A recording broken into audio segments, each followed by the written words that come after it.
औज़ुबिल्लाहिमिनश्शैतानिर्रजीम बिस्मिल्लाहिर्रहमानिर्रहीम। मैं आपके सामने रोज़े की रातों के बारे में, बेपर्दा होना मियाँ बीवी का, उसके बारे में आपको बताती हूँ। अल्लाह ताला ने फरमाया कुरान पाक में, हलाल कर दी गई तुम पर रोज़े की रातें, बेपर्दा होना अपनी औरतों पर। वो औरतें तुम्हारा लिबास हैं और तुम उन औरतों का लिबास हो। जानता था अल्लाह ताला कि तुम खयानत करोगे अपनी जानों में, तो अनायत फरमाई तुम पर और दरगुजर किया तुमसे।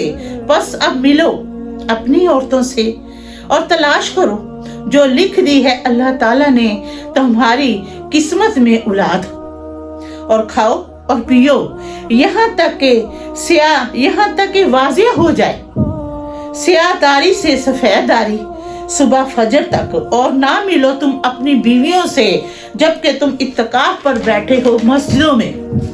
ये हदें अल्लाह ताला की हैं, इन हदों को पार ना करो। अल्लाह ताला ने कुरान पाक में फरमाया महीना रमजान का, जिसमें अल्लाह ताला ने कुरान पाक को नाज़िल फरमाया।